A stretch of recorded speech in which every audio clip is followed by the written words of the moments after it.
Staying motivated is hard, and Dead Cells provides a format to help you stay motivated regardless of what challenge you're trying to do. Seriously. So Dead Cells is a 2D side-scroller roguelike where you're basically trying to collect all these weapons and gold and experience in order to gain power and take out a big old baddie. Now, it's very common for you to die while you're doing this, and when you do, you get sent all the way back to the beginning of the game, you lose the experience, you lose the gold, and you lose the weapons. This would be incredibly demotivating, except there are a couple things that you can take in between each one of these runs. Thing 1 is knowledge. You learn how to fight enemies better. Thing 2 are cells. These are certain experience points that you can actually bank to give little bonuses for your next subsequent runs. Now, the designers were aware that these two things are needed to beat the game, and they also are aware that they can use these things in order to encourage you to play the game in ways that will make you better at beating the game.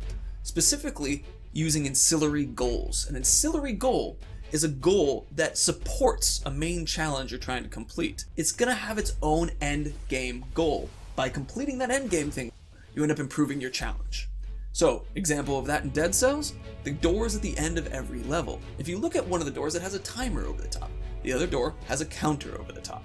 Let's say you're doing the timer door. Now what you do is you have to get to that door under the amount of time that is posted above it.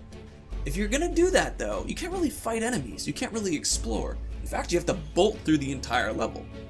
This will teach you to become like a leaf on the wind. You're a ninja dodging all the attacks. It becomes a bullet hell, and not about you becoming the master of fighting, but the master of never being touched.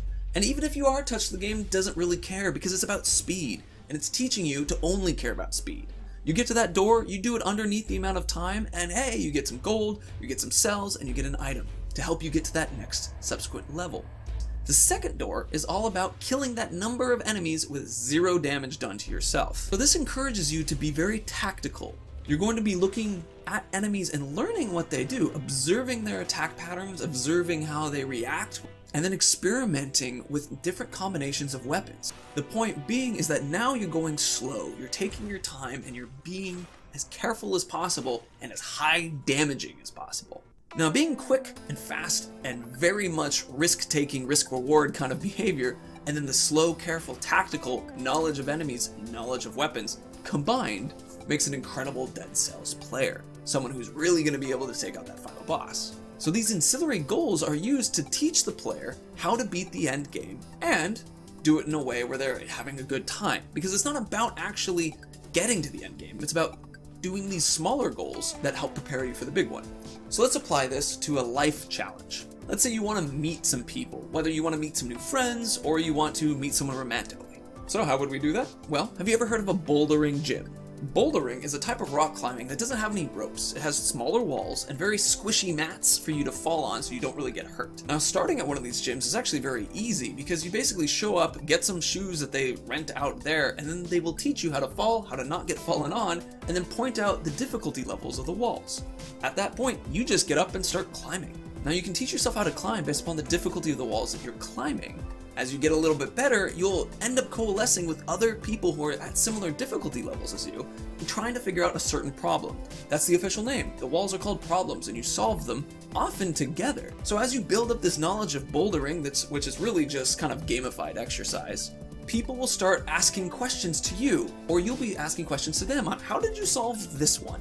And then you start sharing naturally. And you see, the thing is, having a hobby is an attractive thing in a person, whether as a friend or as a romantic interest. And now you're building a pretty interesting one. Also, all the people there have the same hobby, which is another way to help break down that social barrier. Finally, you're all encouraged to work together for comfort, for advice, for encouragement to solve these problems on the walls. Now, a second ancillary goal that comes from climbing is getting strong. Physically demanding to climb a wall, and so as you're doing that all the time, you're beginning to experiment with how to climb the wall so it takes less energy, but you're still building up strength and learning new techniques. Now, if you're the type of person who finds being fit to be a confident boosting thing, you gain that. If you exercise, it has been shown that your immune system's better, so you're healthier. You also have endorphins released, which improve your mood, which make you a happier person. Happier, healthier person is a nice thing, it's an attractive quality.